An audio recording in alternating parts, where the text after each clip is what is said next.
Hi there and welcome back to my channel. This is Sean, the Honest Book Reviewer. In this video we're discussing The House at the End of the World, written by Dean Koontz. It's a thriller but also a sci-fi book as well. There's a little bit of horror in there, but I think it's more sci-fi horror than true horror. So I'm classing this a thriller and a sci-fi. The concept of this book is good. It was a great concept, and I have to say that the first half really hooked me into it. I did like the island setting, and I wished the book stayed on that setting, but it doesn't. I won't give away too much about that, but it does shift the book in a different direction. The thing about this book is that Koontz returns again to putting his personal ideology into the characters, into the story. It's very pervasive in this book, and I don't like to comment too much on when authors do that. I don't want to be one of those people that says, I didn't enjoy this part of the book because the author believes something that I don't believe. I don't want to be like that. But Koontz is very pervasive in the way he does it. And he does it in so many books lately. There are two books of his recently that I did enjoy, The Big Dark Sky and Quicksilver. And he didn't seem to do that much. So that was okay. But some books before that, he did. And he returned to that in this book. And the thing is, he creates characters that just have character traits and thoughts that are based on his personal views about certain things. And when he does that, characters in different books feel the same. So it's not like he's saying, I'm creating a character for a book that thinks this way. It's not like that. It's him pushing his personal views and ideology onto characters and basing characters around that. It's happened in a lot of Koontz books in the last 3 or 4 years. It just seems to happen more often now. And when that does happen, it's hard to ignore, and it does impact the story a little bit. So I'm trying not to let that impact the story, my view of the story anyway. So my view of the story is, for the first half of the book, it was more engaging, more thrilling, and especially because of that island setting. And then when it shifts from that setting, that's when it loses its plot a bit. And I think it doesn't become as threatening. There's not that tension in there as much as the first half. Our main character, Katie, lives alone on an island, and it's the only house on the island. We do learn later on in the book why she's moved there, why she's bought a house there. But this character is another character that Koontz has created that's independently wealthy, not because of profession, but because of different circumstances. And it's a bit of a trope in Koontz books. And we've got to admit that. There have been books in his catalogue in the past where we've had characters in the same situation. So he seems to like to write main characters who are independently wealthy, and it seems to be a bit of a trope for him. But anyway, put that aside.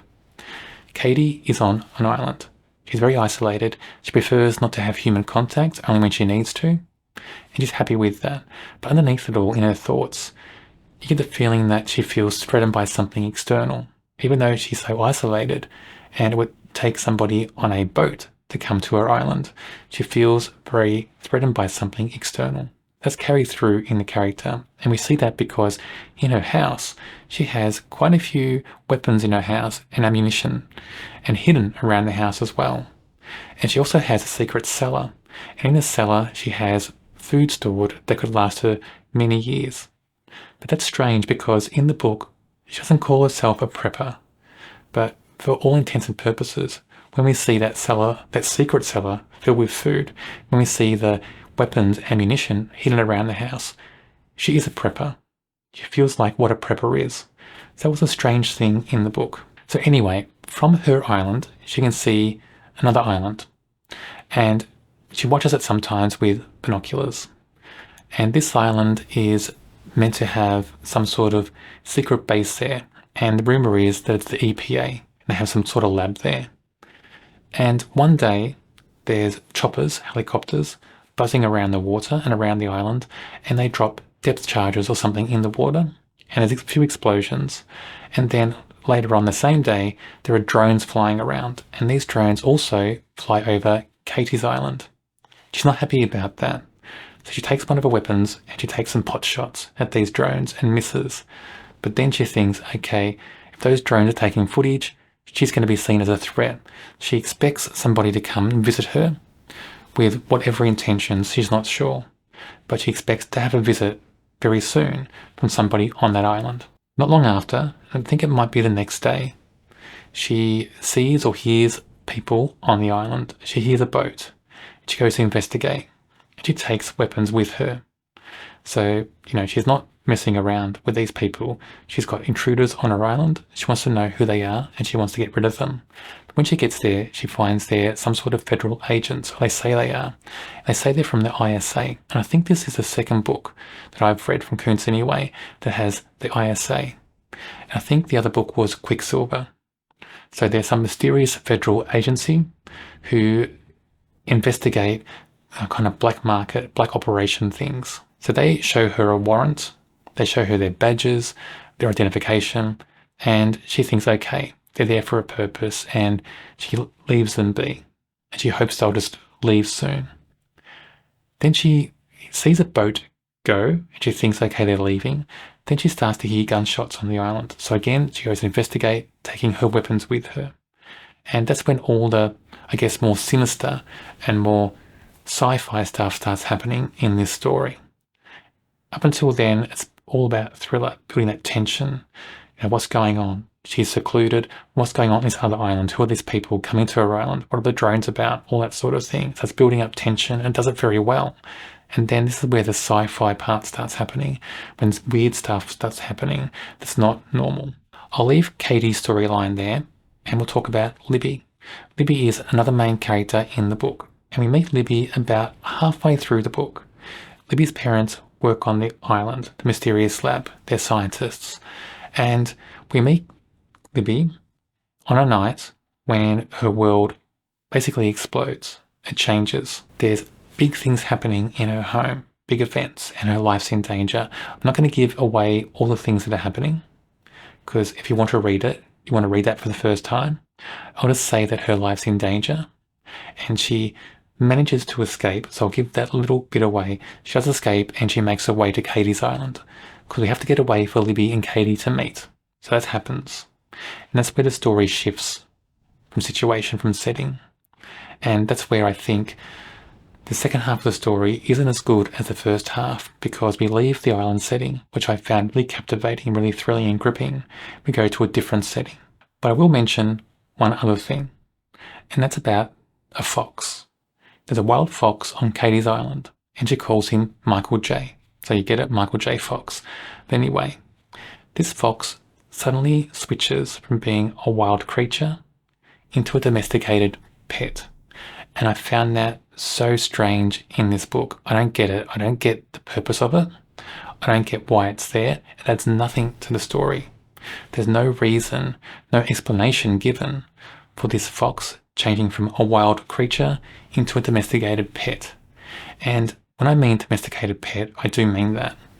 This fox is suddenly tame, stays inside, rides in vehicles, stays in the vehicles, stays in strange rooms as well, stays so calm in these environments.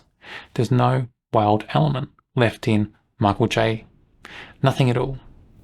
So it's a strange element in the story. I think a very odd element. Adds nothing to the story. I think it detracts from the story in many ways, and I just don't know why it's there. If anybody can think of why it's there, provide an explanation, let me know, because this character, in my opinion, this fox character, this creature, shouldn't be there in the first place. Let Libby, the 14-year-old girl who's on the second island, who we meet later on in the story, she's just written as too smart and too capable, especially for the situations she's in. This is another Koontz trope. Often in his books, he writes children characters and teenage characters that are just overly smart. Not sure why he does it so often. It's just his way, I think, of saying that children and teenagers are a lot brighter, maybe more pure than adults. I don't know. I don't know why he does it, but it gets a bit tiring, I think. And in this story, with everything that goes on, all the situations that Libby's in, she's just too capable. I mean, she's too calm all the time. And it doesn't feel real. It doesn't feel like a teenager, whether it's a teenage girl or teenage boy, would be this calm in these situations. It just doesn't fit what reality would be. Katie. Now, Katie draws you in the first part of the story. That first half really drags you into the story.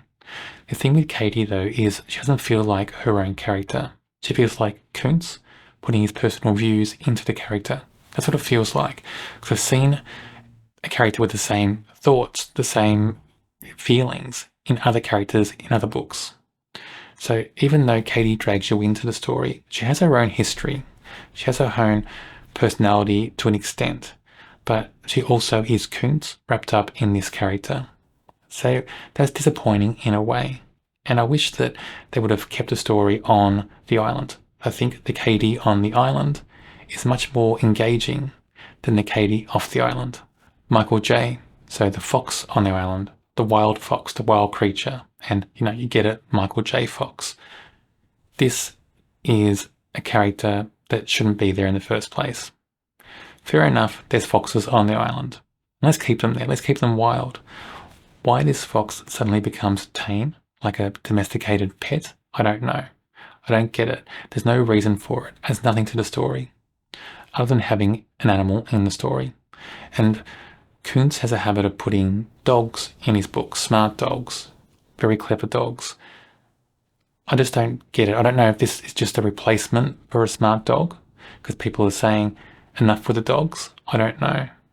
Just put a dog in there. If you want to have a smart creature, just make it a dog. It'd make more sense than having a fox go from a wild creature running around on the island to a tame creature. Doesn't make sense. I did like the concept of this book. I thought the concept was very interesting, engaging and intriguing, and that first part of the book, the first half, was very gripping when it's on the island. I just wish it didn't change, because when it changed the setting, it seemed to change other things in the book as well. The tension went, the thrills went. It seemed to be just too easy for the main characters, and that was disappointing. I rate this a 3 out of 5. There are better Koontz books out there, even better recent books by Koontz. I suggest reading Quicksilver and The Big Dark Sky. They were both really good books in my opinion. I think this book is just a step down from them. Even though the concept is very interesting and engaging, just the overall execution in that last half of the book lets it down. On my channel, I do review a lot of thrillers. If you like thrillers, check out my channel and subscribe. There's also a Dean Koontz playlist on my channel. Should be on your screen now.